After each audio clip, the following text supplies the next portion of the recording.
आज़ाद कश्मीर की सूरत हाल पर आपका तज्जिया चाहिए कि वहाँ सिचुएशन ख़राब कैसे हुई और ठीक कैसे होगी।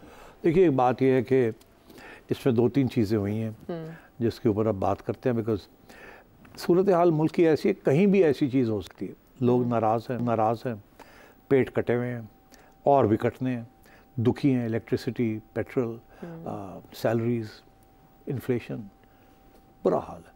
तो गुस्सा तो चढ़ेगा। और बेरोज़गारी और अनएम्प्लॉयमेंट, ग्रोथ नहीं हो रही, 1% पे इकॉनमी आई हुई है। तो अमीर लोग तो कर लेते हैं सर्वाइव, मगर गरीबों का क्या होगा, लोअर मिडिल क्लास का क्या होगा। वो तो उनके लिए तो अब बच्चों को स्कूल में, अच्छे स्कूल में डालने के लिए मसले बने हुए। तो गुस्सा तो भरा हुआ है। और गुस्सा जब इतना हो जाए तो फिर इस किस्म के वाक़यात कहीं ना कहीं स्पॉन्टेनियसली हो जाते हैं। गुस्सा जो होता है कि किसी ने कोई एक्सीडेंट हुआ, कोई बंदा मर गया, उन्हें ड्राइवर ने कड़े आग लाती गड्डी, बिल्कुल, हाँ। उधर से पुलिस आ गई, पुलिस के ऊपर पथराव हो गया।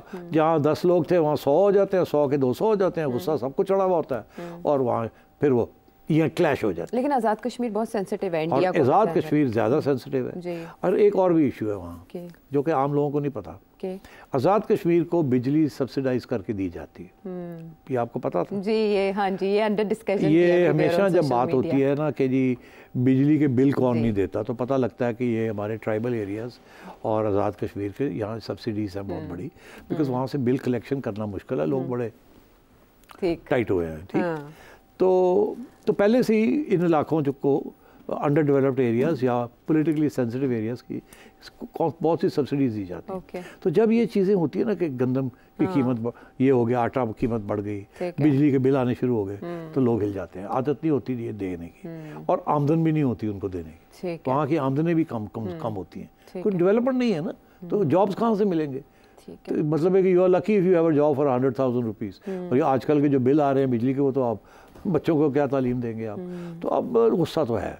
अच्छा, अब सवाल ये है कि गवर्नमेंट को क्या करना चाहिए था? जब ये इस किस्म की चीज़ हुई तो फ़ौरन मुज़ाकरात करने चाहिए थे।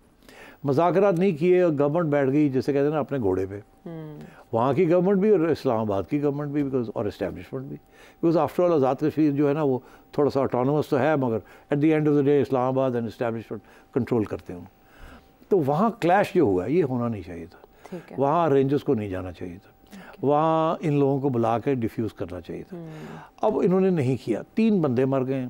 और वहाँ के जो डिविजनल कमिश्नर हैं मुजफ्फराबाद के, उनका बयान आ गया डॉन अखबार में, जिन्होंने सरदार अदनान खुर्शीद साहब हैं, उन्होंने कहा रेंजर्स ने फायरिंग की है। अच्छा। अब मुझे नहीं पता था इस बात का, ये क्लियर नहीं हो रही थी कि ये फायरिंग हुई कहाँ से, कैसे हुई, कौन मरा, पुलिस वाले मरे, कोई और मरे। तो अब ये खबर चल पड़ी है, इसके ऊपर अभी डिनाइल नहीं आई। अब this is very dangerous, because देखिए रेंजर्स जो हैं वो मोहसिन नकवी साहब के अंडर आते हैं। अब ये है कि मगर इसके साथ ये भी है कि वहाँ इंडिया काफ़ी अरसे से कह रहा है हमारा हिस्सा है, और वहाँ वो गड़बड़ कर भी रहा है। और पैसे के साथ क्या नहीं गड़बड़ होती, हर जगह गड़बड़ हो जाती है। और गुस्सा जहाँ हो, पैसा चलता है। वज़ीर आज़म ने भी इसकी तो जाने वक्त मैं ये कहूँगा कि बैडली मिसहैंडल 23 बिलियन रुपए दे के तो जान छुड़ाने की कोशिश करते पहले, और भाई पहले ही कर देते हैं। पहले कर ले, जब आपने करना ही था तो नज़ाकत को समझ लेते। यही एटीट्यूड है ना, सीधी तैसी होंदे कौन ने। अब ये नहीं चलेगा, ये आपने देखा ना, बिकॉज ऑफ सोशल मीडिया। अब सोशल मीडिया को भी बंद करने की कोशिश कर रहे हैं, नए डेफेमेशन लॉज ला रहे हैं। इससे नहीं काम चलेगा, नहीं होगा। You have to find real solutions. ये ना डक्का मार दो, अंदर कर दो, डिसअपीयर कर दो, ठापा ला दो, ये ज़माने ख़त्म हो रहे हैं।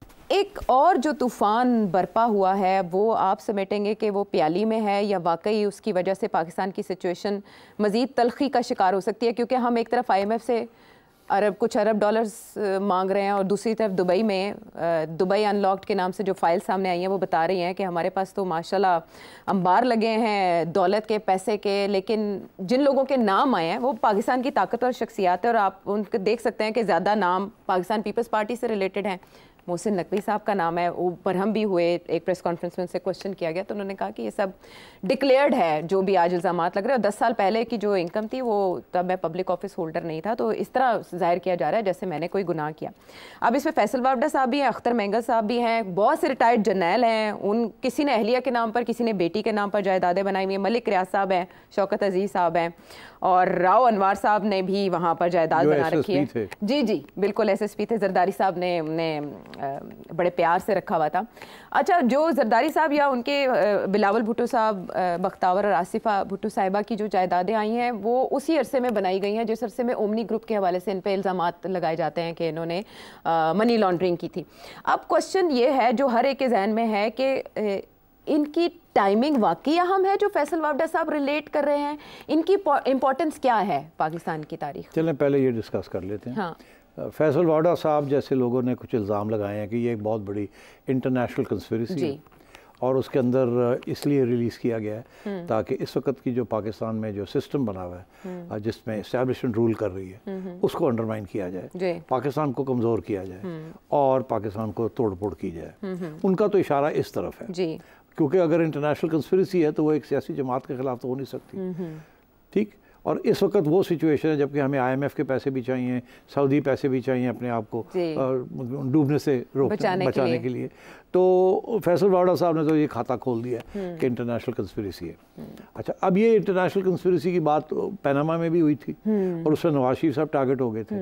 ये नहीं था कि वो इंटरनेशनल कंस्पिरेसी थी कि नवाज शरीफ को टारगेट करने के लिए, वो तो एक इंडिपेंडेंट ग्रुप ने कुछ डेटा रिलीज़ किया, उसमें मियाँ साहब का आ गया और उस वक्त वो टारगेट हो गए लोकली। अब ये भी इसी किस्म की चीज़ यहाँ हुई है, कोई इंटरनेशनल कंस्पिरेसी नहीं है। ये अब दुनिया में पूरे FATF की वजह से मुल्क जो हैं वो ख्याल कर रहे हैं कि मनी लॉन्ड्रिंग उसके FATF बड़ी ख़तरनाक एक इदारा बना है to stop money laundering, because उसका टेररिज्म के साथ पहले ताल्लुक़ निकाला गया। तो अब इसीलिए हर मुल्क के ऊपर ये प्रेशर है, इंक्लूडिंग UAE कि हमारे ऊपर अभी होके गया है। अब बड़ी मुश्किल से ग्रे लिस्ट से निकले हैं, वहाँ भी धमकी है कि आप अपने कानून को ठीक करें और जो पैसा यहाँ आ रहा है उसकी पता होना चाहिए कहाँ से आ रहा है, क्यों आ रहा है, इसमें कोई मनी लॉन्ड्रिंग तो नहीं है। ठीक, अच्छा, तो इसलिए वो भी टाइट कर रहे हैं। इसलिए मैं समझता हूँ ये जो लीक हुई है उसके बाद बाय द वे UAE का बयान भी आया, स्टेटमेंट भी आया कि हम तो पूरे FATF कंप्लायंट हैं, हम बिल्कुल सपोर्ट करते हैं ट्रांसपेरेंसी, यहाँ कोई हम छुपाना नहीं चाहते, कोई नहीं ये करना चाहते वगैरह वगैरह। तो पुराना ज़माना था कि वो बिल्कुल छुपा के बैठे हुए थे बिकॉज वो चाहते थे कि इस किस्म का पैसा आए वहाँ और आके इन्वेस्ट हो। अब वो नहीं चाहते बिकॉज वहाँ बहुत पैसा आ चुका है, वो सेट हो गए हैं, अब FATF को कंप्लायंस में जा रहे हैं। अच्छा, अब मैं ये समझता हूँ कि ये जो लीक हुई है ये इन्वेस्टिगेशन अपनी जगह पे, मगर मेरा ख्याल है इतनी बड़ा लीक जो है ना इन अ कंट्री लाइक दुबई कुछ तो कुछ उसके पीछे कुछ अग्रीमेंट भी होगी कि रिलीज़ करें। अच्छा, अब बात ये है कि ये जो तो फैसल वावडा साहब की कंस्पिरेसी थ्योरी तो मैं नहीं बाय करता। अलबत्ता ये ज़रूर है कि इसके 2-3 इश्यूज़ बन गए हैं। एक इशू तो ये है कि जिन लोगों के नाम आए हैं और मीडिया का जो अप्रोच है टू दिस, पनामा के ऊपर भी यही अप्रोच थी, इसके ऊपर भी वही अप्रोच है और ये मीडिया की अप्रोच है, इंडिपेंडेंट मीडिया की अप्रोच है। Independent media is run by middle class, lower middle class people. उनमें से जो रिपोर्टर्स हैं, जो एडिटर्स हैं, they are all middle class people, professionals. ये जो इकोनॉमिक पॉलिसीज़ फॉलो हो रही है ना, लोग पिस रहे हैं और सैलरी क्लास सबसे ज़्यादा पिस रही है। फिर ये जो गवर्नमेंट जिस किस्म के कानून ला रही है सोशल मीडिया के ऊपर ज़ुबान बंद करने के लिए, ये भी एंटी मीडिया है। मैं समझता हूँ media is now becoming very anti establishment और media is becoming very anti rich.